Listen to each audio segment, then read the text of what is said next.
सहनौ भवतु सहनौ भुनक्तु सह वीर्यङ्करवावहै तेजस्विनावधीतमस्तु मा विद्विषावहै।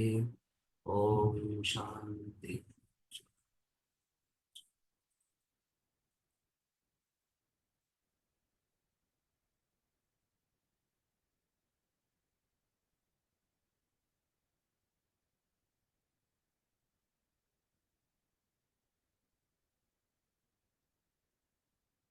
Venkat is not here. Any clarifications before we start?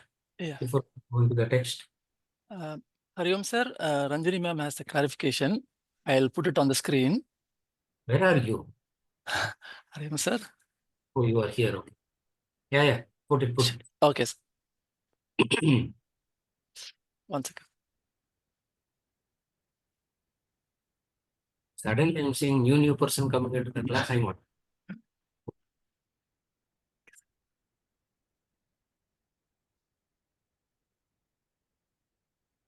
Question. Reference chapter 11 verse 43. You said there are 3 stages in spiritual understanding. Stage 1, God created the world. Stage 2, God has become the world.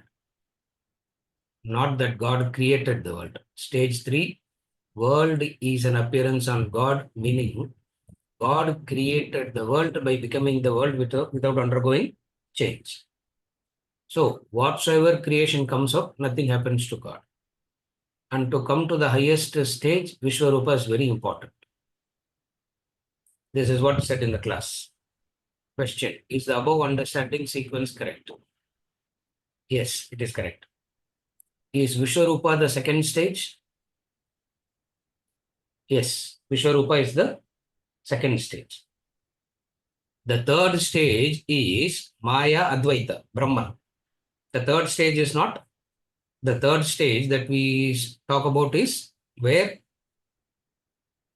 it's an appearance, like snake appearing on the rope, and the appearance of the snake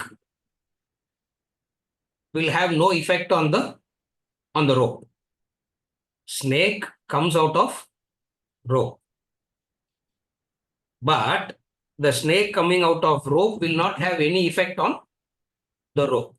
Similarly, world appears to come out of Brahman, but it makes no difference to Brahman is the highest, is the highest Vedantic thought, is the highest state of realization that a person can get into. In order to get there, you cannot intellectually get there. Very important stage is the second one, which is Vishwarupa, where you say God didn't create the world, God himself has become the world. That is Vishwarupa. God has become the world means what? You can take it out. God has become the world means God created the world. Let us say stage number 1. God created the world like the potter creating the pot. So there is a distance between the creator and the created. So creator and created never go together. No. That's not how it happens. God creates the world, as it were, by becoming the world. So it's not that he or she, we don't know. It's not that God created the world. God has become the world.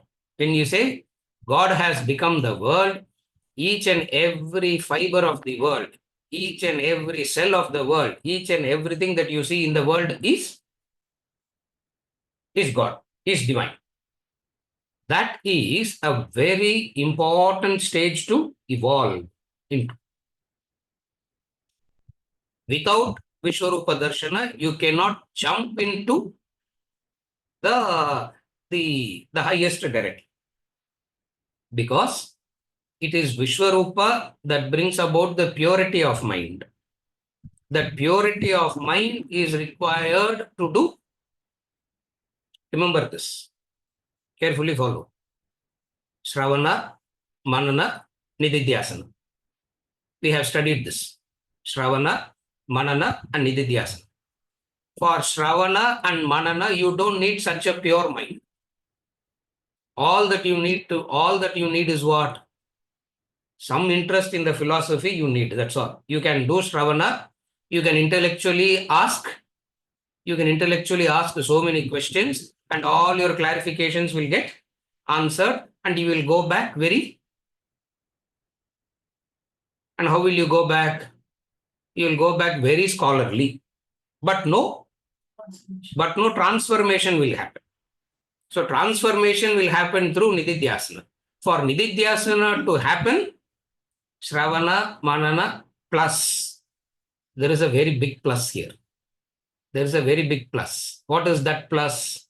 A pure mind is required. That is where the Vishwarupa Darshana, etc. come. Are you able to follow? Purity of, how does Vishwarupa Darshana bring in purity of mind? It brings purity of mind because the world stops agitating you. The world doesn't agitate you anymore. The world doesn't disturb you anymore because every aspect of the world is seen as divine. If you say the world is agitating you, you have to say, if you say the world is agitating you in Vishwarupa Darshana, what is agitating you? If world is agitating you, Vishwarupa Darshana says, God has become the world. If you say the world is agitating you, by default, God is agitating you. Supposing if you say God is agitating you, then where will you go? Isn't it? To get out of the rest of the agitation, you go to God. Now I am saying God is agitating. Now if I say God is agitating, where will I go? Go back to the world again? Are you able to follow? Therefore, Vishwarupa Darshana, the purity of Vishwarupa Darshana is very, very important. Are you able to follow now? So what does Vishwarupa Darshana brings about? A purity of mind. What is purity of mind means? The world stops agitating you. The world stops disturbing you. You see divine everywhere. You see everything as an expression of divine. Profit becomes an expression of divine. Loss becomes an expression of divine. Birth becomes an expression of divine. Death becomes an expression of divine. Are you able to follow? So when you see world as divine means, whatsoever the opposites that you experience in the world, you will understand it as divine. Are you able to follow? Divine doesn't mean only profit. Divine doesn't mean only birth. It's not only the positive things. World will still continue to exhibit its characteristic of pairs of opposites, but the pairs of opposites will be understood as divine. Health will be understood as divine. Health will be understood as divine. Disease will be understood as what? Amit. Disease also will be understood as divine. Are you able to follow? Profit is understood as divine. Loss is understood as divine. Birth is understood as divine. Death is understood as divine. It means the entire world is nothing but various expressions of divine. Are you able to follow? It means it stops agitating you. There is the purity of mind. That purity of mind is a calmness. That calmness is required to do. That calmness is a prerequisite for Nididhyasana. For Shravana and Manana, you don't need. You don't need such a calm mind and all. All that you need is what? You should know the language. Supposing if you want to learn in English, if you have to do, all that you need to do is what? You need to know English language, some basic interest in the philosophy. You can understand everything. Are you able to follow? A university professor. Nahi rakshati dukrin karne, he says in Bhagavad. Now, the dukrin karne is not able to do Nididhyasana. Shravana Manana, he has mastered already. In the sense, even maybe Ramana Maharshi may not be able to explain, but this man will sit and explain everything so well. So it looks like this man is enlightened. Ramana Maharshi will look like a dull person. Isn't it? Oh, he doesn't know how to answer, but this man is answering everything. It means obviously who will look good in your eyes, who will look smart in your eyes. Huh? The scholar will look smart in your eyes. Isn't it? Always the scholar will look smart in your eyes. Vedanta says, this doesn't help you in any way. Therefore, for nididhyasana to happen, you need a purity of mind. That is where sadhana chatushtaya sampat comes in. Sadhana chatushtaya sampat will come in, tapas will come in, bhakti will come in, eka rupa, aneka rupa, vishwarupa, all that will come in, everything will come. Supposing a person says, I can't see God in a form and all, sir. Doesn't matter. Do you understand all expressions, all pairs of opposites of life is divine? No, that I can't see. Then go back to a form. You need a form. That's all. Because you can't intellectualize it. By you simply intellectualizing it again and again and again, transformation will not happen. Are you able to follow? Atado Brahma Jignasa. Brahma Sutra starts like that. Now let us talk about this Brahma, because it's a Nididhyasana text. So the Shravana Manana text will not worry about preparatory qualifications and all. Carefully follow. Nidhyasana text will worry about preparatory qualifications. Shravana Manana text is universal, non-detailed. Madre, Konar notes. Anybody and everybody can buy it on the roadside. Are you able to follow? But if you want to do Nididhyasana, you cannot escape. You cannot escape qualification. So what do? Shravana Manana has convinced you so much about Shravana Manana has convinced you so much about what? Brahman. You must transform. So through Shravana Manana, you get a conviction of that you have to transform. Once that conviction comes, the real work starts. Then only the real work starts. What is the real work? What is the real sadhana? கொஞ்சம் கூட செல்ஃபிஷ்னஸே இருக்கக்கூடாதா? Traces of selfishness is also not allowed.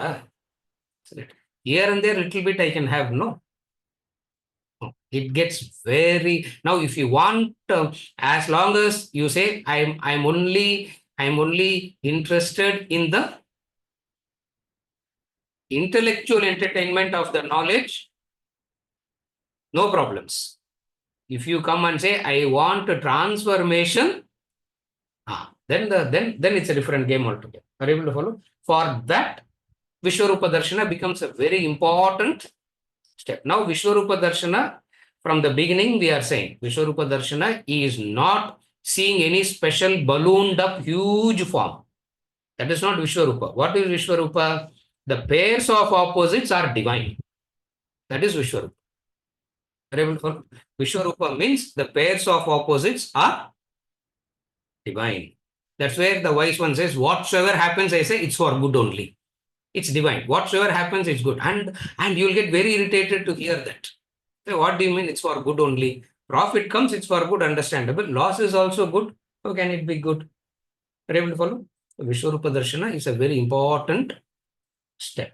Why? Because Vishwarupa Darshana brings about a purity of mind. That purity of mind is a prerequisite for Nididhyasana, and Nididhyasana gives you the actual practice. What is the actual practice? What is the actual practice of Nididhyasana? Instead of saying God is all pervading, you have to say, I am all pervading. Stand in front of the mirror and say that. Instead of saying God is all powerful, you have to stand in front of the mirror and throw up the arms and say, I am all powerful. And immediately you will want to come and control somebody to check whether you have power or not. And nobody gets controlled by you. Then what is me all powerful, sir? Are you able to follow? It doesn't work that way. So Nididhyasana is the actual Vedantic practice. And what is the actual Vedantic Nididhyasana practice? If you say God is all pervading, Instead of saying God is all pervading, you have to say, I am all pervading. For you to say, I am all pervading, you are not even room pervading. I am not even this chair pervading. Where am I? Where am I all pervading? Instead of saying God is all powerful, you have to say, I am all powerful. And then you understand nothing is under your control. Now, so all these attributes of Nididhyasana becomes like one big joke if you replace God with I. Therefore, the right thing is what? Get qualified. Shravana, Manana, preparatory qualification and all is not required a lot. But for Nididhyasana and transformation to happen, preparatory disciplines is essential. Now, for you to get convinced about the preparatory disciplines and be committed to it, Shravana Manana is required. To be committed to the preparatory practices, Shravana Manana becomes a prerequisite. Therefore, Shravana, Manana, preparatory practices, then comes Nididhyasana. Are you able to follow the sequence? This is how it works. I thought if only you have Chitta Shuddhi, then you'll be able to see the divinity everywhere. Obviously, that's how I thought. The clarification is only if you have Chitta Shuddhi, you can see divine everywhere. No. The process of Chitta Shuddhi is by doing Nitya Naimittika karma and seeing divine everywhere. The process of Chitta Shuddhi is 2-3 practices should happen. Nitya Naimittika karma is one practice for Chitta Shuddhi. Learning to see divine everywhere is another practice for Chitta Shuddhi. It's both should be practiced. Obviously, when you are practicing Nitya Naimittika karma and seeing divine everywhere, what becomes automatically there? Sense control, mind control and all becomes an automatic part of it. Therefore, when we say Nitya Naimittika karma and seeing divine everywhere, sense control, self-control and all becomes an integral part of it already. You follow? Therefore, for Chitta Shuddhi, Nitya Naimittika karma, learning to see divine everywhere, by default, sense control, self-control will happen. A combination of all these practices will result in Chitta Shuddhi. That Chitta Shuddhi is a prerequisite for Nididhyasana. Carefully see, understand it. The Chitta Shuddhi is a prerequisite for Nididhyasana. Stage 3. Stage 3.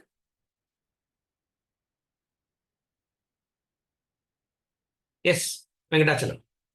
Okay? Nididhyasana stage 3. My question is, all our thoughts, everything is a thought. Yes. Even the thought, I am a jiva thought, but yes. we have to reach a stage where thoughts are not there, or Yeah. a no mind situation, Yes. which is not possible as I understand, because we cannot, as long as we exist, mind also exists. So there Mhm. cannot be a situation without a mind. How do I conceive? How do I go to the stage of I? Yeah. Without a mind? Yeah. Is that possible at all? Now, is it possible at all to go to the stage of pure I without the mind? Answer is yes. You can only go to the pure I without the mind. Now, carefully follow Venkatachalam. In Vedantic Nididhyasana meditation, thoughtlessness is never an ideal. Thoughtlessness and all comes from the Buddhist ideal. It's all a temporary quietening of the mind. Again, thoughtlessness is not Vedantic thing. Thoughtless mind doesn't exist at all. Because mind means vritti, thoughts. Now, Aham Jiva thought will be replaced by Aham Brahma thought. It's a replacement of thought. In Nididhyasana, it's only a replacement of thought. When the replacement of thought happens with such intensity, at some stage it happens by itself. Are you able to follow? Therefore, a thoughtless mind, Vedanta will come and say, from where do you even get this idea? That's why we always talk about meditation. When the whole world is talking about meditation, thoughtlessness and all, Vedanta comes and says that state doesn't exist at all. You can temporarily train your mind, Venkatachalam. Yeah. Because mind can be trained to do anything. Correct? Mind can be trained to do anything. Similarly, because the mind has the potential to get trained into doing anything, it can be trained to be thoughtless also for a while. Okay. That's what the yoga systems does. That's what the meditation school and all try. So But only for a short time. only for a short time, because you are not transcending it. By training, you are taking the manifested thought to unmanifested potential form temporarily. Okay. We'll come back. That's why they say, I was in Samadhi for 45 minutes. Isn't it? We say if you get into Samadhi, you should never come out of Samadhi. Isn't it? Imagine Samadhi has two meanings, no? Fantastic. I'm using second meaning of the Samadhi here. What is the second meaning of the Samadhi? If I have gone into the grave, I should not come out of the grave again. If I come out means what? How can I go in and get out? How can I get in and get out? You follow? Therefore, thoughtless is not a thoughtless mind. A thoughtlessness can be trained by a continuous practice. Mind can be trained to do anything. Similarly, thoughtlessness, the thoughtlessness also can be trained for a period of time, and then you can be in the thoughtless state for a while and misunderstood that you have misunderstood, and you can misunderstand that you are in contact with the divine. Vedanta Nididhyasana comes and says, Aham Jiva thought must be replaced with I am Atma Brahma thought or Aham Brahma thought. Over a period of time, at what point of time it happens, we will never know. The mind stops, the I alone remains.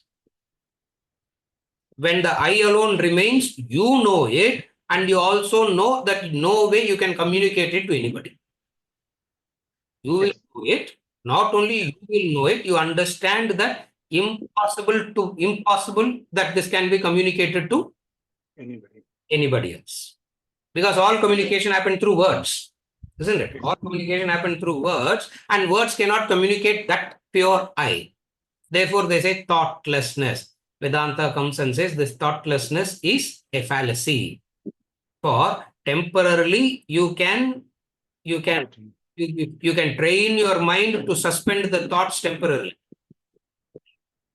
For which Vedanta comes and says, nature has a method of suspending your thoughts temporarily every day. Why do you have to do anything extra?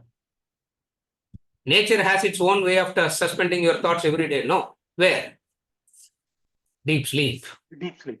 Deep sleep. Oh, exactly correct. Deep sleep. What a blissful way where nature itself suspends the thoughts and comes out refreshed. Why do I have to sit and do something extra also? Consciously, I have to be asleep, sir. How to be asleep consciously? Either you can be conscious or you can be in deep sleep. You can't be conscious but then you can train your mind. That's what I'm trying to say. But then you can train your mind. It's a long, dedicated effort. It's not easy. Yeah? It's a long, dedicated effort, and it's arduous. It's so difficult to do that. It is. I've tried all that. That's why it's so difficult. It is. It's not easy. It just doesn't come like that. It's so difficult to do that. At one point of time, you understand what it has just gone into a temporary suspension. 30 minutes, 45 minutes, 1 hour later, it will come back. When it comes back, it will start exactly where it left.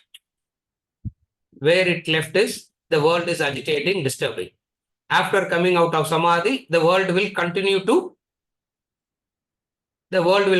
agitate and frustrate. One. Number two, before going into samadhi, I had all temptations. After coming out of samadhi, what happened? The temptations, Back to correct, exactly. The temptations will continue. That's where they give a beautiful example. Yogi means in the where they try all these gimmicks with the mind. A yogi got a training.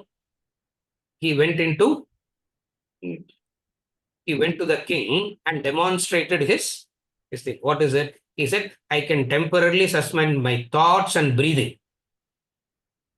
I can temporarily suspend my thought. I can temporarily suspend my breathing also. And you cover me up. You put a structure over me. 4 months later, break it up. I will come back alive. King said, okay, fantastic. So he went into that state. A structure was built. 4 months later, it was broken. He came out alive.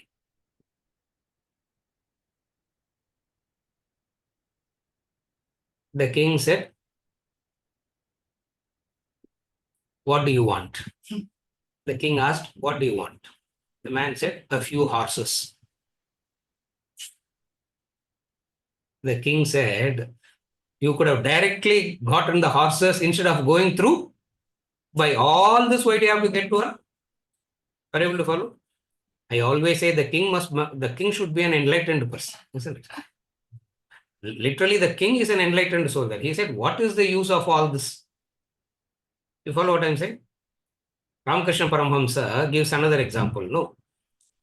A person walked on water and showed him. You can train all that. See, the mind can be trained. It takes 20 years of training to make the body feel light. Once the mind makes the body feel light, it can walk on water. So he walked on water. Ramakrishna Paramahamsa asked the boatman, how much do you charge to cross the river? He said, 20 paisa. In those days, 20 paisa. Ramakrishna told this guy, all your 20 years of training is worth 20 paisa. That's all. You could have paid the 20 paisa and simply come across. Why this gimmicks? Are you able to follow? Now people do all this. What I'm trying to say by all this is mind can be trained to do all these things. But it will not result in purity. It will not result in nididhyasana. It will not result in that. Therefore, it will not result in the pure I revelation. Therefore, what is Vedantic method? Replace the thought is Vedantic method. From Aham Jiva to Aham Brahma. Aham Brahmasmi. To shift from Aham Sharira to Aham Jiva itself. Jiva. I tell you, that itself is very difficult. Aham Sharira to Aham Jiva itself is very difficult. Because the moment you understand that you are a Jiva, the amount of Vairagya that you get, the amount of detachment and the Vairagya that you get, the moment you understand that you are a Jiva itself is tremendous. Because you know how many fathers I have had in the past, how much more I am going to have in the future. How many mothers and wombs I have entered in the past, and how many more wombs I have to enter in the future. In the long list. Oh, Dasharatha, you are one. Rama said, no, what else? That is the clarity of Aham Jiva. Aham Jiva. So, lot of effort is required even to understand that Aham Jiva. The moment you understand that Aham Jiva, straight away a Vairagya and detachment will come. Because how many times you have claimed so many things as mine, mine, mine. How many times your heart is broken because you didn't get? How many times your heart got broken? You understand the foolish thing I have been doing. Punarapi jananam, punarapi maranam, punarapi janani, jatare shayanam. Again birth, again death, again birth, again. How many times I have been playing this futile? How many times I have been playing this futile game? That shift is required from Aham Sharira to Aham Jiva. Aham Sharira means This body is real. Everything that is associated with the body is real. That's all. Aham Sharira means this I am real. This body is real.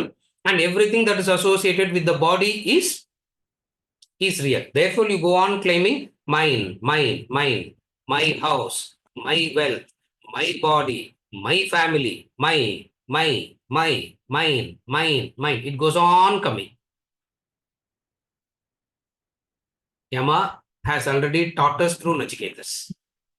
Yama has already taught us through Nachiketas. What did Yama taught through Nachiketas? What is the yardstick to call something as mine? Mine. நீங்க சொல்லினே இருந்தா does it become yours? Just because you keep claiming it as mine, Soumitra, does it become yours? No. Yama says, I have a different yardstick. What is the yardstick? Beautiful yardstick that is. Remembering this, reflecting on this again and again brings the shift from Aham Sharira to Aham Jiva. What is that yardstick? See, we are all wise people in this classroom. We know these answers already. Huh? Ask your cousin, Soumitra, she will tell you. She will tell you the answer. What is the answer? Badri, answer enna? We know the answer. Everybody knows the answer in this classroom. What is the answer?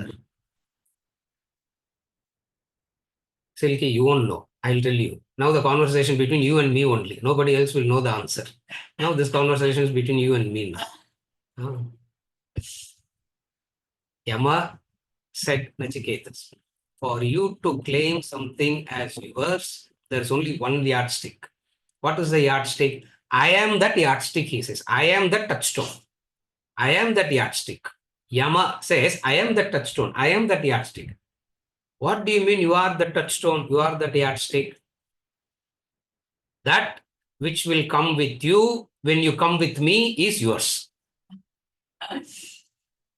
Again, look at the way he said it. Huh? Oh my God.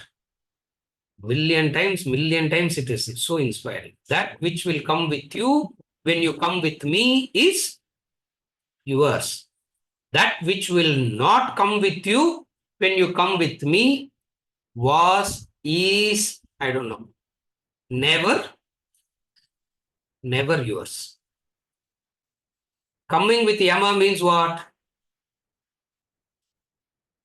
Death. Yeah, coming with Yama means death. This is where one of the great saints, some of his songs are Vairagya, beautiful Vairagya songs. He says, who bathed you first, you will not know. Who is bathing you last, that also you will not know. Correct, no? When we are born, who bathed us first, we don't know. Who bathed us last? Who's going to bathe us last?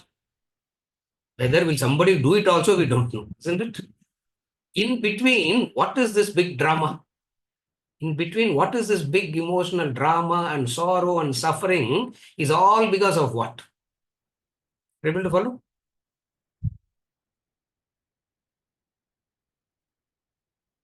Beautiful is this. Beautiful is this. That's true. Now, this comes through repeated reflection and clarity. This will not come through. This will not come through merely repeating it. So, when the mind gets pure, carefully follow now. When the mind gets pure, that's where, in Swamiji's language, when it drops. When the mind gets pure, one day, we have been hearing the same sentence for millions of times, but that one day there will be the transformation. Something happens, clicks. Are you able to follow? When it will happen, sir? How it will happen? When it will happen? We don't know. But one thing you can do, what? You can do the shift. What is the shift? From Aham Sharira to Aham Jiva. From Aham Jiva to the Jiva takes various embodiments. of the various embodiments the jiva can take, this is one. Because the jiva can take various embodiments. Of the very many embodiments the jiva takes, this is one. So the sequence. Aham Sharira to Aham Jiva. The moment you get established in the idea that Aham Jiva, Mumukshatva starts. Mumukshatva comes. Then you want to get out of, then you want to put an end to this. Then you want to put an end to what? Chasing the tail, isn't it? Then you want to put an end to chasing the tail. You stop it one day. And the day you decided to stop the day you decide that I am not going to chase the tail anymore, the pure I will reveal itself. With thought, without thought, thoughtless mind. Vedanta says, don't try to put it in words, because any attempt that you make to put it into words, you will start training the mind to believe in it. You can artificially train. You can forcefully train your mind into believing that, and the mind will trick you into believe that you have attained enlightenment also sometimes, because you can train all this. That's why for Vedanta the yardstick is purity. Purity is the yardstick. Palatur. Sorry. Unmute Venkatachalam. He has one more.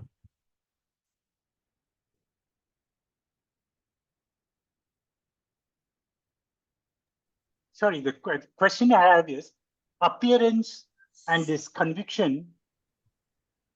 Who has thought that appearance? Who says appearance to whom? So that at stage, the person or the jiva doesn't exist.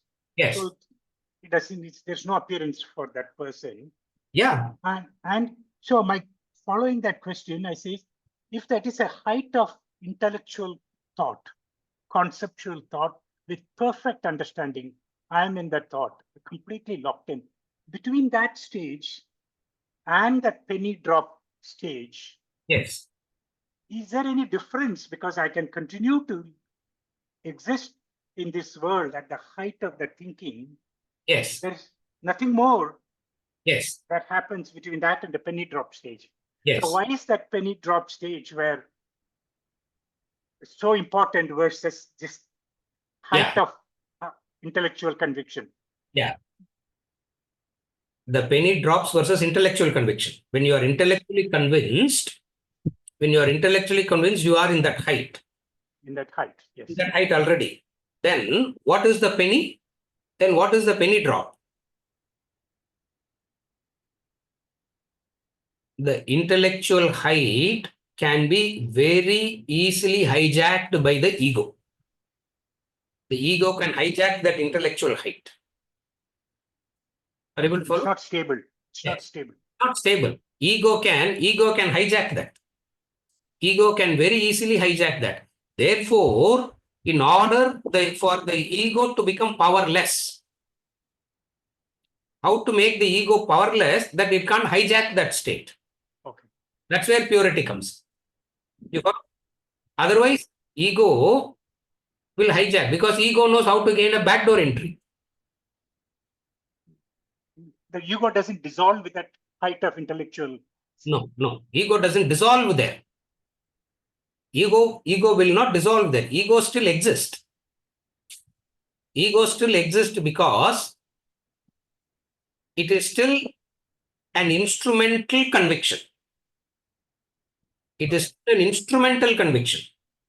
From an instrumental conviction, purity of mind, Shraddha, penny drop, the sequence goes like that. From an instrumental conviction to Shraddha. From Shraddha to penny drop to the actual revelation. Okay. You follow? Yes. How it works. Thank you. Kolattur, சொல்லுங்க. Arivom, sir. Yes, சொல்லுங்க. This is in continuation of last week discussion on Arjuna praying to Krishna. Yes. You had, it was so elaborative, and you have also given that it is not, forgiveness is not, seeking exemption, and you have concluded that it is very interesting. Yes. But I have, that is, as far as Arjuna and Krishna is one-to-one, and they have been friends, this, that, relatives, and all those things. He could, one stage, he could realize that he was a great soul, and then he was repenting for all that. Correct. In individual's life, we would have faced many such instances amongst the association for this and then previous, whatever has happened till last moment. Yes. So we reconcile all those things and seek forgiveness, and then take a pratigna that I will not do this again. It seems to be a huge chunk of weight sitting on my head. Yes. No, for him it was not a problem with Krishna, but if you calculate, it is too much to think of. Then where is the way out to, Yeah. I just that thought, and then I have to come out of it. I have to come out, because I may not remember what and all I have done to, my Correct. neighbors or whatever it is. Correct. Correct. Is one thing, sir. The second thing, and sometime back you talked about in the same context, the Rena Siddhanta. That itself is too, mind-boggling to think of, and then how am I going to repay, and then, come out of that debt what I had created now, and then previous, whatever we talk about the Janmas. These two are, that itself is a too, I'm not able to express that, it is terrifying actually if you think about it too much. I would need we would need your, sort of, I would say consolation, but that will not be the word to use it, sir. But Yes. you have made us to become restless day by day, and the fear is increasing. What a compliment. And I also feel that it is the way, that is the only way I think I am convinced about it, but it is terrifying actually, but Yes. I'm not able to express that. What he's saying is, number one, And up to until this, before the speaker also is like that. Where am I going to replay all these things? And I don't know. Raj, அவர் என்ன சொல்றாரு Kolathur? Statement number one, stop talking, stop taking classes ன்றாரு our. Because அப்படி சொல்ல sir. yeah, you are terrifying us. We didn't come here for that. We came here for something else. And you are scaring us and terrifying us. Now, what to do now? Now, Rina Siddhanta first. First thing, we'll talk about Rina Siddhanta. The question about Rina Siddhanta is, more and more you understand, the fear of repayment comes in.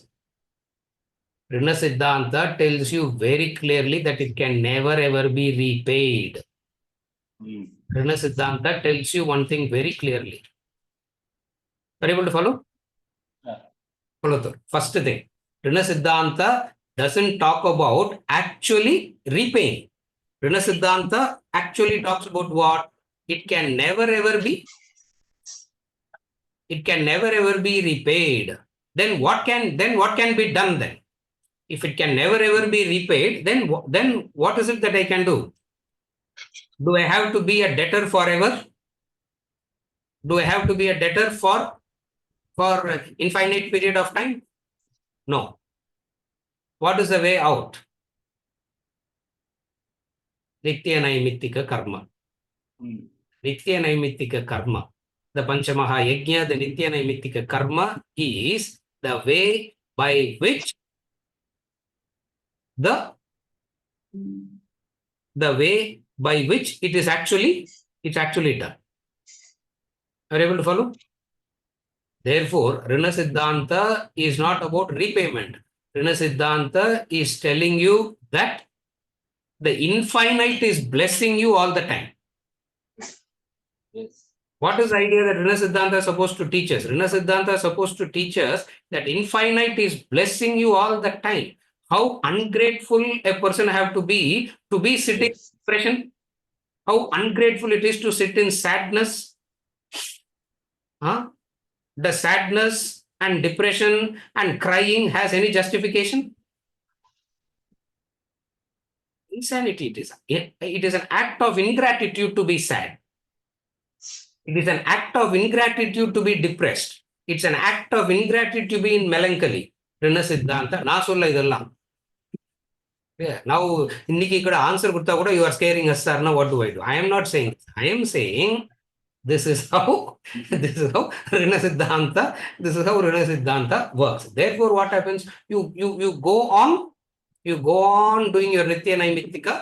You go on do your Nitya Naimittika karma. You go on doing your Nitya Naimittika karma. And you tell yourself what? I will die doing my Nitya Naimittika karma, but I will not stop. That's all it is. Are you able to follow? I will die doing my Nitya Naimittika karma. Under any circumstances, it will not stop. That's where the scripture says, level 1 you need to do, level 2 you can do this, level 3 you can do this. At the very last stage in your life, where you cannot really do so much, even then you can ask somebody, yeah, power of attorney kudukalam yarukadu, power of attorney you can give and say, do it. What a system where till the last breath, the Nitya Naimittika karma is done. Therefore, the Rina Siddhanta teaches you two things. What are the two things that Rina Siddhanta is about to teach you? Sadness and crying and melancholy is depression. Sadness, crying, melancholy and all is an act of ingratitude. Are you able to follow? Ram Tirtha says, lock yourself up in the room, don't come out, he says. If you go into that, don't come out of your room, lock yourself up, because you are spreading the disease outside. You're spreading the disease up. We come and cry, and we want others also to cry along with us, isn't it? Act of ingratitude it is. Are you able to follow? Therefore, Rina Siddhanta teaches you what? Sadness is of no. But sir, if I made a mistake and if I repent, if you made a mistake, do Nitya Naimittika karma and move on. What is the need to be in melancholy? What is the need to be in sadness? What is the need to say, I'm feeling guilty and sitting like one? Yeah. Lead plate mari varagudadu, isn't it? Even if you feel that you have made a mistake, you should bounce back like a golf ball into Nitya Naimittika karma. Yes, we all make some errors. That's all. Making errors is not the mistake, but sitting, justifying that error by saying, I'm feeling guilty, I don't know what to do, and just sitting with it is sinful. Are you able to follow? Mistakes is not sinful. Sitting with the sin, saying that I'm feeling guilty.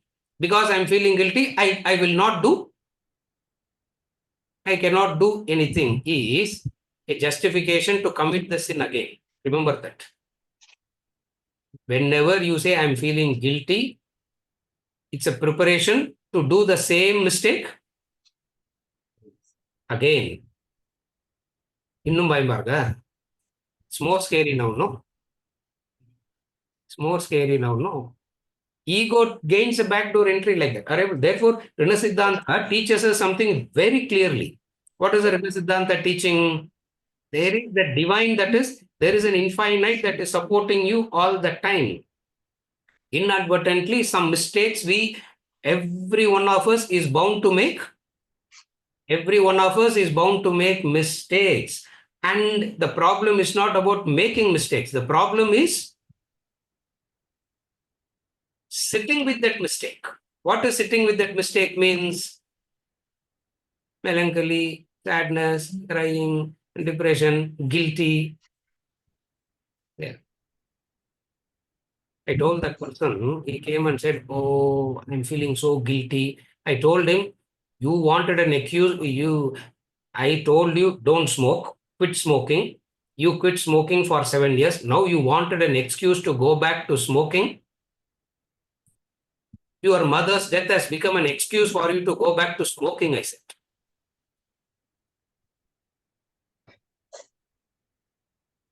Last night he texted me saying, you are perfectly right. If I look back, that's what I actually are able to follow.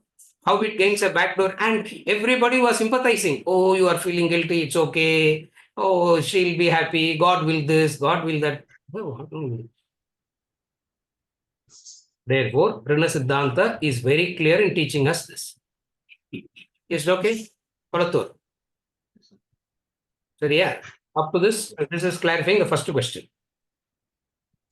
The second question is inadvertently, Arjuna made a mistake only with Krishna.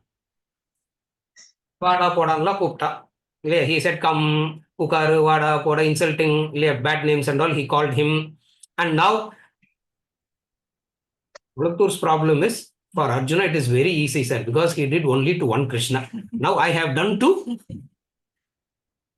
Now I have done to the whole lot around me. Now where do I go and ask for forgiveness from everybody? Gulutur, correct? The moment you symbolically keep one person and ask for forgiveness from that person, the whole lot get wiped out. Again, I repeat. You symbolically, that one Krishna is a symbolic representation of the totality. So when you are asking for forgiveness from Krishna, you are not asking for forgiveness from Mr. Krishna. For Mr. Krishna is a symbolic representative of the totality. Are you able to follow? Therefore, when you seek pardon from Krishna, you are seeking pardon from the Jagat. Correct. From the entire Jagat. Because Krishna represents the entire Jagat. Therefore, you need not go one by one by one. That's insanity. Clear? And in this classroom, we are not trying to make you more insane. You come with potential of where you can never ever further become insane more. Yeah. We come with a complete perfect state of insanity. So, further more ஆகவே முடியாது. Bhaskar, he must be thinking, why did I come today?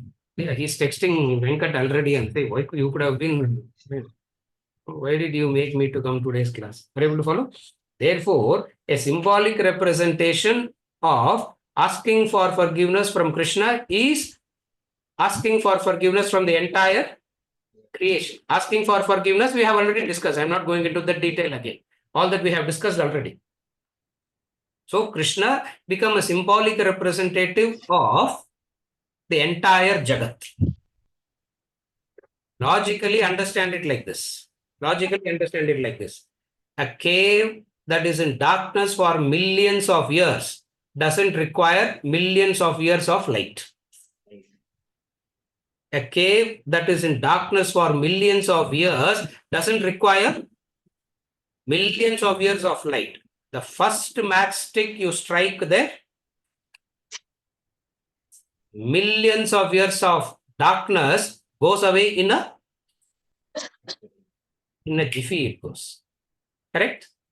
Therefore, what happens? You keep Krishna as a symbolic representative of the entire Jagat. Everything gets pardoned. Therefore, keep one as a symbolic representative. One. That's where we call it as Ishta Devata. That's where we call it as Kula Devata. That's where we call it as Ishta Devata. We can have any of these things. You can have one form. You can have any one thing and say that becomes a symbolic representative of the entire Jagat. So when you seek pardon from that one, the entire creation pardons you. Are you able to follow? How the entire creation pardons you? The entire creation tells you, have you understood that you are just being ignorant? Correct. Yes. If you have understood that you are being ignorant and all this happened out of ignorance, you are pardoned. Are you able to follow?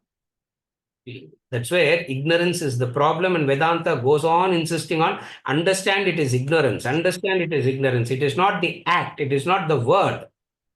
It is not the act. It is never the act. It is never the word. It is ignorance. Once you realize it is ignorance, you resolve not to be ignorant again. The very resolution that you will not be ignorant again is the purification. is how you get pardoned. You follow? Acts are not going to get pardoned. Nobody is going to sit there and say, okay, now you call me this, this. Therefore, you are pardoned. Yeah. 3 weeks back, when Arvindan walked into Kolattur, you didn't even notice me walking in, and I'm standing in front of you with folded hands. You didn't even see me that. அதுக்கெல்லாமும் pardon. அப்படிலாம் கிடையவே கிடையாது. Are you able to follow? Individual acts is not the concern at all. For Vedanta, the individual acts is never a concern. It is an understanding that it's all born out of ignorance and a resolve not to be ignorant again. That's how purification happens. That's how purification happens. You follow what I'm saying? Yeah. Otherwise, we'll be going back to individual acts, individual people, every one by one, we have to stand in a queue and go on and say, pardon me, pardon me, pardon me. Where are we going to end this game? Where is it going to end? Are you able to follow?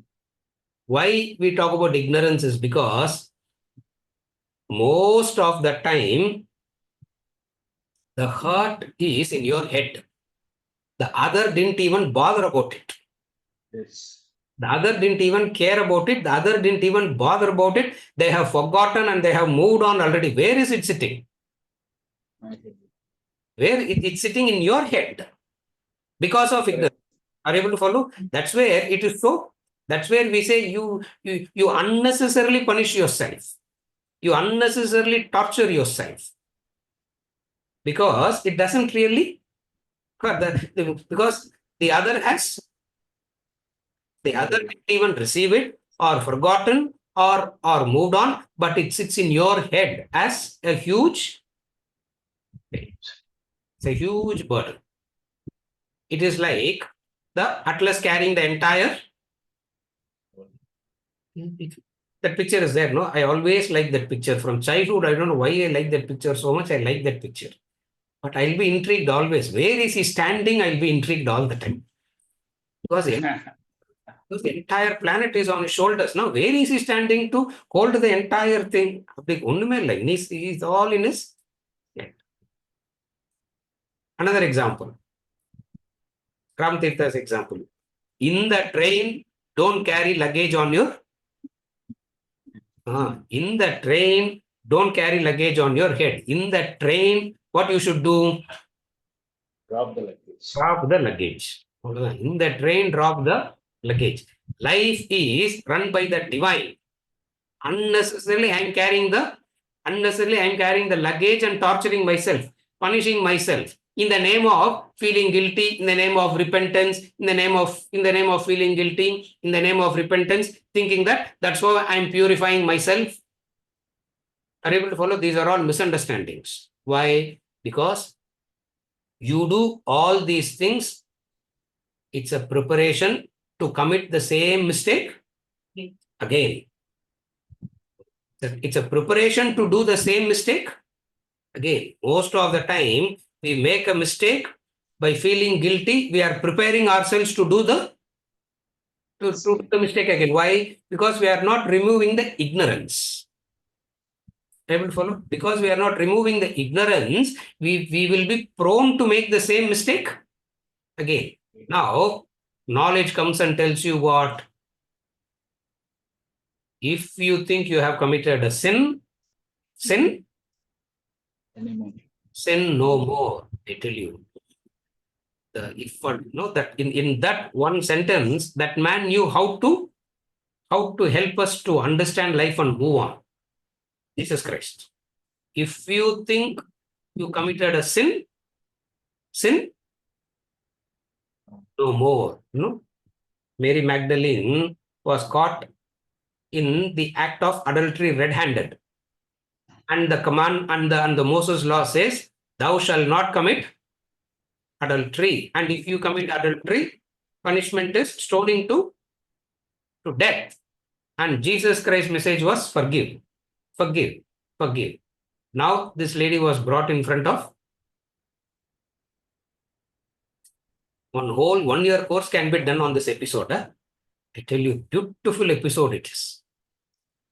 I don't know how many times I would have read it. Even a few days back, I was reading it. Beautiful episode it is. He comes, the crowd parades her in front of Jesus Christ and said, "What sayest thou?" What are you saying? What are you saying? Because she is committed an act of adultery and caught red-handed. What are you saying? If you say, forgive her, you are going against the forgive her, you are going against the law. And that very advice that forgive her is enough to punish Jesus Christ. In fact, they are more interested in punishing Jesus Christ. They are neither interested in Mary Magdalene nor in adultery. That's not their concern. Their concern is how to shut the wise man down. That's all. How to shut the wise man. And you cannot do that to the wise man because they know how to. Madman cannot be cornered. A wise man cannot be cornered. For both of them know how to wriggle themselves out. With a madman, you will get tired. You will run away. You know that, no? Because the mad person with same energy will go on and on and on. You will get tired. Okay, loss of memory patient. Every time they will talk as though they are asking it for fresh. But every time you hear the question, you run away. Are you able to follow? Wise man cannot be cornered. Jesus Christ looked up the whole crowd. He looked up at the whole crowd and said,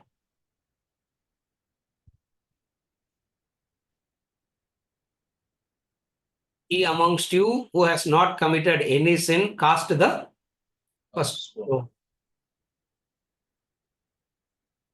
Because you are sinning differently, you don't have the power to punish another sinner. Because everyone is sinning different ways. That's all. But sin as such is happening. Are you able to follow? Everyone is sinning differently. That's all. Therefore, one sinner cannot punish. Therefore, beautiful answer he gave. He amongst you who has not committed any sin, cast the first stone. Bitten by their own conscience, one by one, left. Because everybody has committed. Everybody has committed. Punishment na ellarkum stoning to death da, isn't it? The whole lot have to be stoned to death, or the whole lot must be helped to get out of it. That's all. Vedanta takes the second, help the whole lot to get out of it.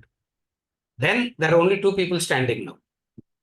I'm not going to the entire episode. I tell you, I'm so tempted to go into the entire episode. I'm not going. Now there are only two. Who are the two? Jesus Christ and Mary Magdalene. Only two. He looks up and asks her, there was a crowd of people standing here accusing you, no? Where are they? Where are they? She said, they all left. He said, why are you standing? You also go. Now, why are you standing here? You also go. He says, what is the way out for me? What is the way out for me? This is knowledge. At this juncture, he gave out the knowledge. What is the knowledge?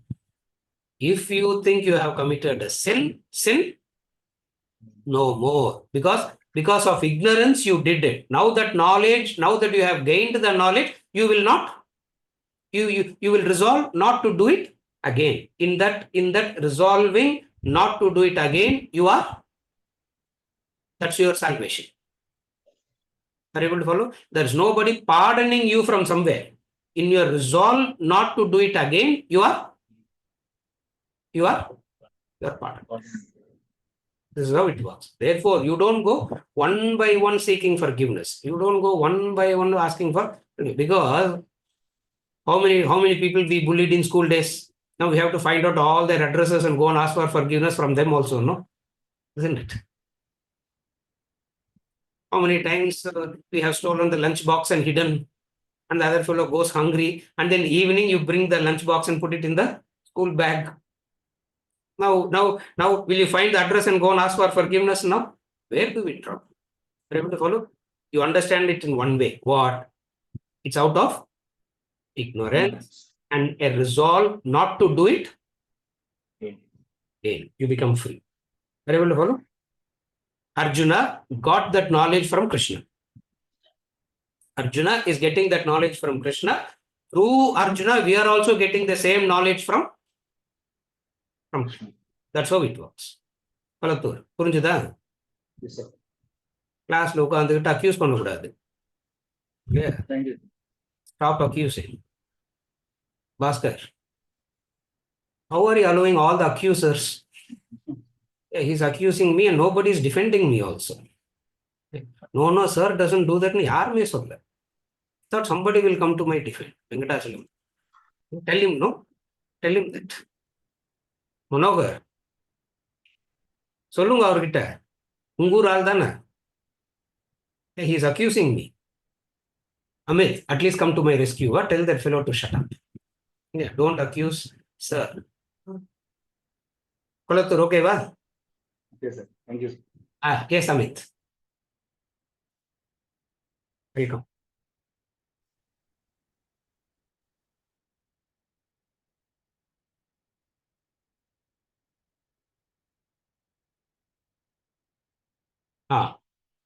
Question by Amit. The 3 steps I explained, the prayasita last week. Recognition of the sin, paying the price for the sin, not repeating the sin again. Correct. How do you determine the price of the sin and how do you pay? That is, how do you repent? Wouldn't the law of karma work and take its price, whether you pay the price consciously or not? How does consciously paying the price affect the law of karma?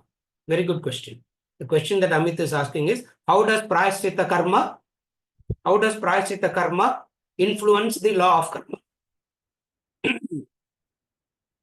That's the question. How does prayaschitta karma influence the law of karma is the question.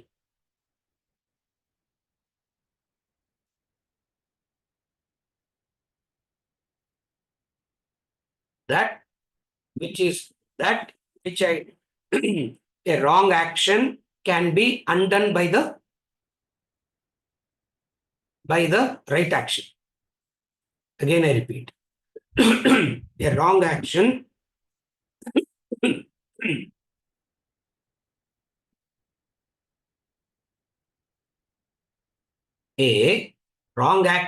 can be undone by the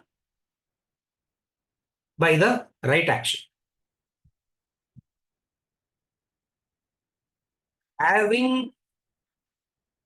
Having committed a sin, the important clue that he gave in verse number 44 is prayaschitta. Where is the clue for the word prayaschitta in verse number 44? Pranidaya kayam. Pranidaya kayam means how you prostrate is the prayaschitta. If you think, how do you prostrate? You can do this prostration, correct? Or you can do this prostration. Or you can do a normal prostration. Or you can do a Tashtang prostration. What is Arjuna saying here? He's saying, I am falling down like a stick. Pranidaya kayam. I am falling down. Now, where have we heard this kind of namaskar? Have you ever heard it before? The specific context is using it. It means we derive the message from this. What is the message that is derived from this? He is talking about a way of undoing the wrong action by the right action. And also I remember saying, what is the prayaschitta? Yajna dana. Yajna and yajnam dhanam is the prayaschitta. What is paying the price? Who determines the price? Who determines the price? Whoever you think is the wise person, and go and ask that wise person. And whatever the wise person says as the price, pay it. If there is no wise person around, you decide by yourself. Ideally, go to somebody who you think is wise and ask. If there is nobody around, go by your Go by your conscience. Therefore, how do you pay the price? By dhanam. Yajna and dhanam is the prayaschitta. How does that prayaschitta karma influence the law of karma? Now I am going to explain that. Carefully follow. How prayaschitta karma is going to influence the law of karma? Human beings have two parallel forces all the time. The two parallel forces that a human being has all the time is prarabdha and purushartha. Prarabdha is the effect of the past. Purushartha is what I can do now. Are you able to follow? We call it as karta and bhokta. As a bhokta, you have done something.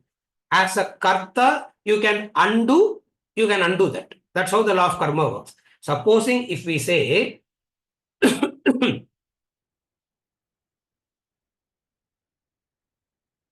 Purushartha doesn't work at all. Purushartha means a self-effort. We all understand the term prarabdha and purushartha here. That's why I'm not going into the elaboration of it. Now, the what you have done can be undone by proper effective use of purushartha in the present. That's how prayaschitta karma influences the law of karma. Are you able to follow technically? By using the purushartha effectively, the prayaschitta, the law of karma can be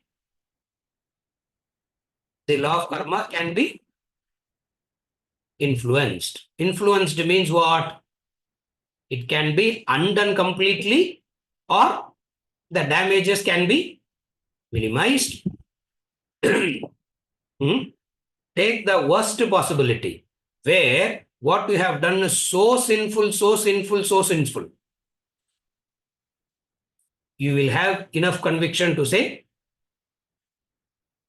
I'll pay the price and not cry when I'm paying the price. When I pay the price, I go through a pain and I will not cry.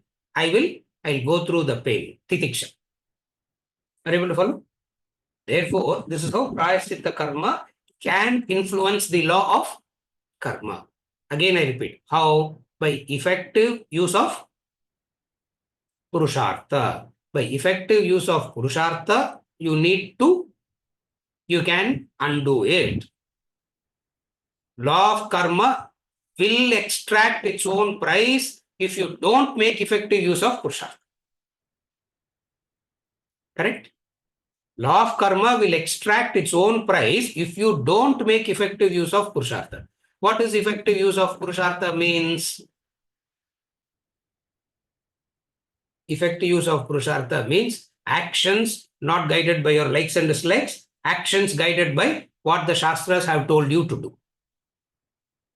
Again, I repeat, actions not guided by your likes and dislikes, actions guided by what the Shastras have told you to do. And what the Shastra tells you to do, which you don't like to hear. What the Shastra tells you to do that you don't like to hear. Nitya Naimittika Karma Panchamaha Yajna, keep doing it. Nitya Naimittika Karma Panchamaha Yajna, keep doing it. Are you able to follow? That's how prayaschitta karma can influence the law of karma. Is it okay, Amit?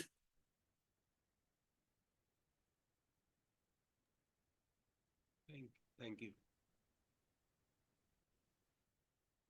The second.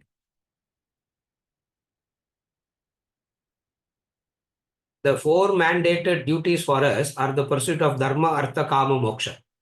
Does the pursuit of artha, kama come in the way of the pursuit of moksha? If yes, then isn't the pursuit of artha, kama a distraction in the pursuit of moksha? Again the question.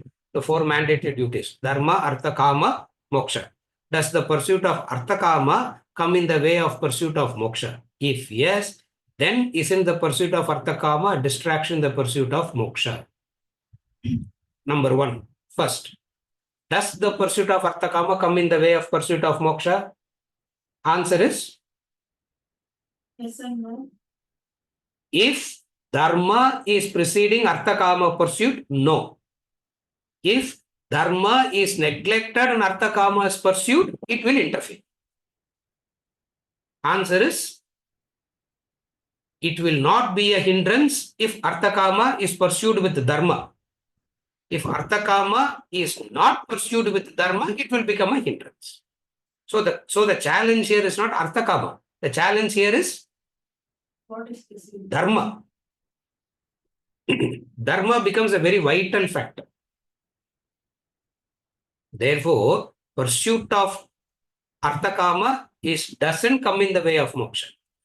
The pursuit of Arthakama is a very essential practice of Pariksha Lokan Karmachita. If you have not done this Arthakama pursuit, you can never examine the world rightly. Therefore, Arthakama pursuit with Dharma, Arthakama pursuit guided by Dharma is an essential prerequisite for moksha. How?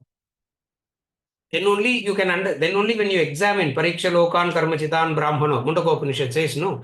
For you to do examination, you must have some experiences. Where do you get that experiences from? Only when you do the pursuit of Arthakama, number one. Number two, Arthakama is needed for you also. Why? Because to do Nityanaimittika karma, you need to do your Nityanaimittika karma, you need Artha. Wealth is required.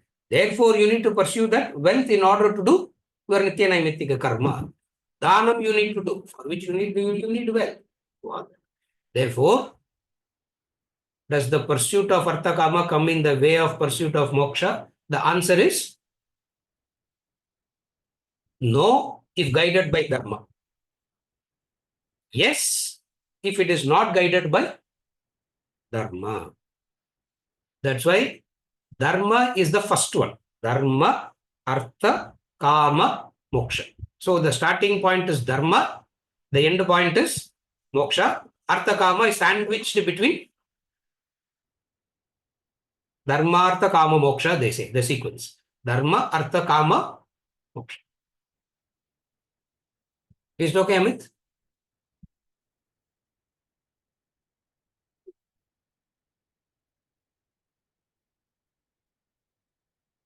One more we take and we can go. Yes. Oh, yeah, I'll come to you. Yeah, yes. So three things you said: intellectual conviction, Shraddha, and Pandita.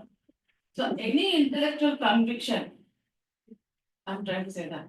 So there is a possibility of going back even after intellectual conviction as it belongs to the instrument. And whereas the penny drop is a product of Shraddha, Adrishta, so there's no way of going back and you will not even circle at the same level. Is this understanding correct? Correct. Correct. What she's saying is, in clarification to Venkatachalam, we said intellectual conviction is to bring a commitment to following the pursuit. Intellectual understanding brings about a conviction to pursue. When you pursue, it is adrishta by nature. Shraddha comes into play. Correct. Then, when Shraddha comes into play, very soon there is a maturity. The penny drop is a product of Shraddha. Yes. That's yes. why you don't go back. Yes, that's why you don't go back. Yadgatva nivartante taddama paramam mama. Having become wise, you can never become unwise. Having become cultured, you can never become. Having become cultured, you can never become uncultured. Supposing if you say I can become uncultured, means in the first place you never got. Isn't it? Having learned to speak proper language, you can never speak broken, all grammar mistakes, isn't it? In the mother பேச முடியாது இல்லையா? With every 10 sentences I make, there will be 3 grammar mistakes in that. Once you learn the proper way of speaking language, you can never ever go back to the broken language. Yadgatva nanivartante taddama paramam mama. Once you get used to a clean way of living, you can never ever be comfortable with dirt again. You can never go back to dirt again. Are you able to follow? That's why it's called penny drop. Penny drop means you can never ever go back. The bridges are burnt. You can never ever, there is no going back. There is only one way, moving forward. There's only one way, moving forward. That's how it goes. Correct. According to Vedanta, I'm supposed to work hard and then acquire and then give away. So why should, if I have to give away, then why should I first acquire? Yes, It kind of sounds like a Robin Hood story. correct. What she's asking is, what she's telling is this Vedanta and all is so useless, she said. Yeah, first thing. I don't know how people can so daringly accuse, and I'm also answering. Should also have one Sudarshan Chakra like Krishna. I should have one Sudarshan Chakra in hand. Yeah. Any questions like this, just spin the chakra. But Anna, we cannot do that. In the next class, yarume irukka mattaanga appuram. Yeah. Only me on the screen will be there. Therefore, the question.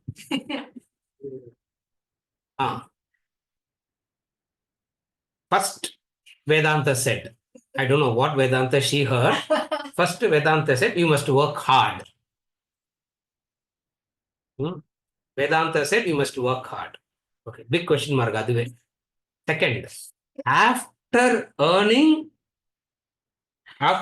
hard, you earn something. That you should give back as dhanam. What kind of this, correct? What kind of this teaching is this? Might as well not earn anything at all and just stay quiet only. No. You have to work hard, earn, and then give away. This Basha movie மாதிரி இருக்குதுன்றாங்க. Yeah. Looks like one movie story this is. Question.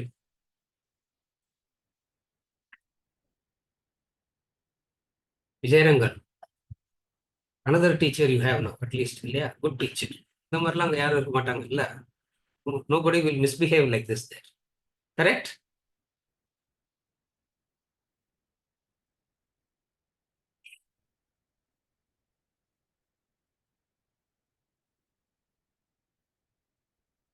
You work hard. You have to work hard. What does working hard means? When does work becomes hard? Mind is split.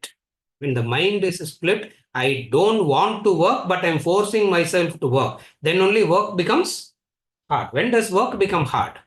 Only when you are split. Only when the mind is split. I don't want to work, but I'm forced to work. Then only work becomes hard.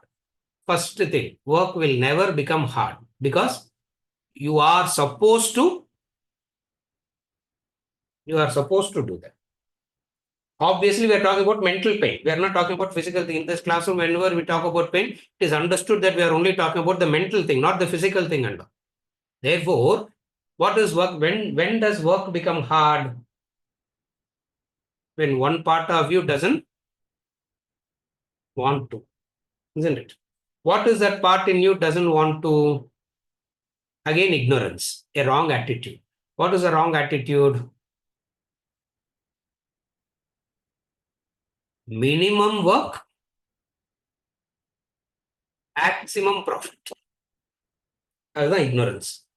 Minimum work or no work. Ideally, no work. Yeah, ideally, no work. All that you need is a rich father-in-law. Ideally, no work. Maximum profit. Or minimum work, maximum profit. This attitude makes work hard. Because your body will pain and it will tell you, get up and move. You try to sit quiet and not do anything, your body will pain and tell you, get up. Isn't it? Try it out. No? You are fresh and continue to lie down. In 2 minutes, your back starts. Your back will start paining you. It will force you to get. Therefore, work never becomes hard. What becomes hard? What makes the work hard? The attitude with which the work is. It is the attitude that makes it hard. Number one. Therefore, Vedanta doesn't say work hard. Vedanta say work. Karma. Do. Karyam karma karoti yaha. Nashrita karma bala. In the chapter there.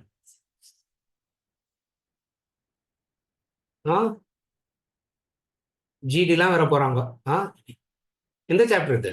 நாஸ்ரித கர்ம பலம் காரியம் கர்ம கரோத்திய சசன்யாசி ச யோகி ச ந நிரக்னிர் ந சாப்ரிய.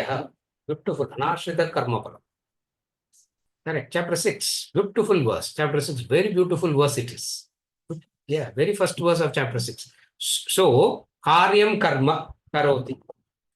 Karyam karma. It's a command. Karyam karma. Do karma. Do action. Obviously, there it is very clear. Action means, what does action means? Nitya Naimitika karma, Panchamaha, whatever be it.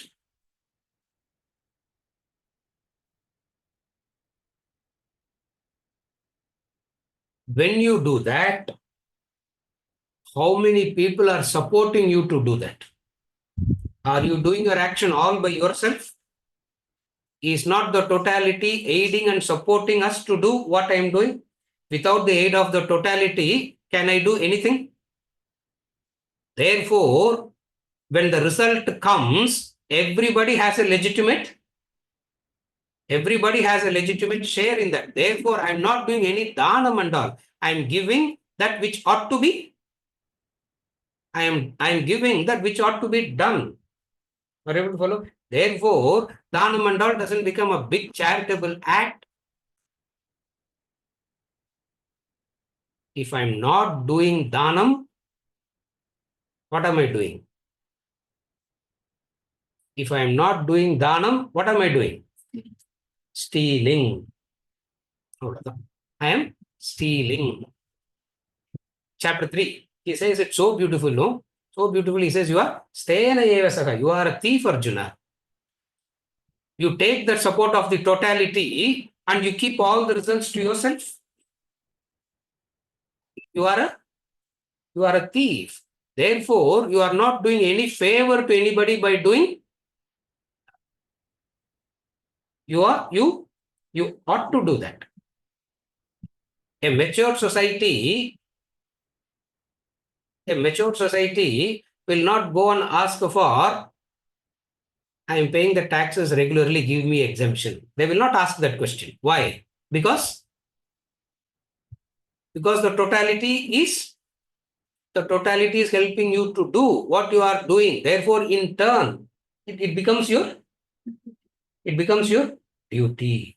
Therefore, you have to do that, because inaction is death. You have no choice but to be in action. Understand the sequence. You have no choice but to be in action. For action is the insignia of life. Inaction is death. Are you doing the action all by yourself, or is the totality aiding you, supporting you? There is a direct support and indirect support.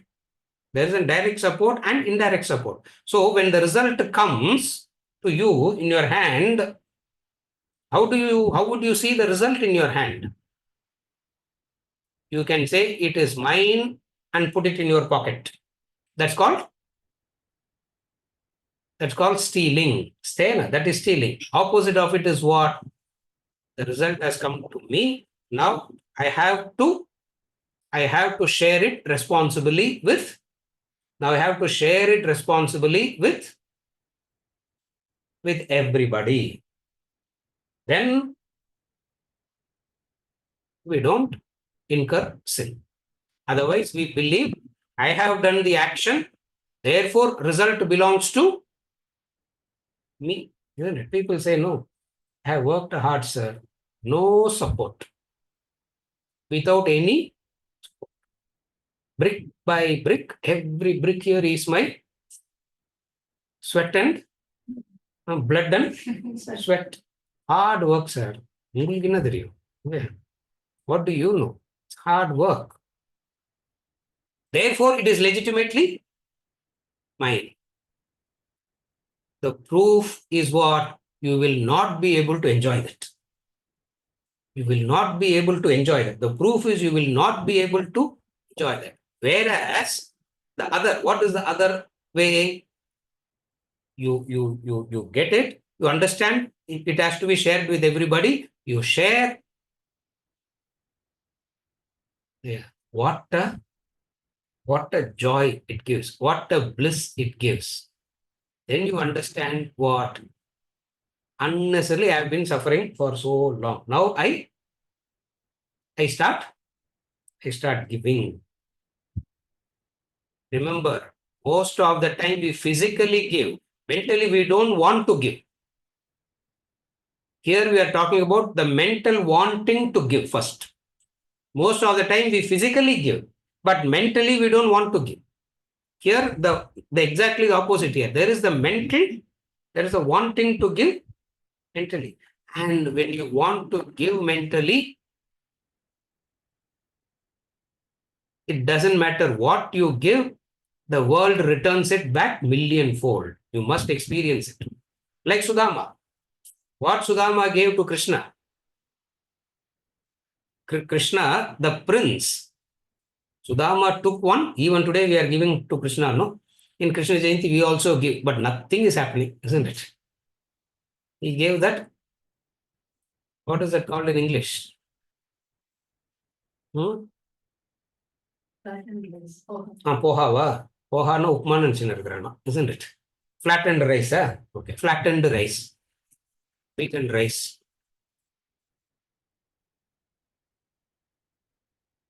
He took little bit of that. And he was feeling so shy to give it to him because when he went there, the dining table itself is of 100 feet dining table he's sitting. Isn't it? In the 100 feet dining table, 250 items there. And what is this beaten rice going to do there? So he didn't even feel like sharing it. Krishna said, but you would have gotten something for me. No, he asked. You would have gotten something for me. No, give me that first. Yeah, give me that first. Sudama gave. Yeah. He gave poha, beaten rice he gave. How, what worthy it is. Yeah.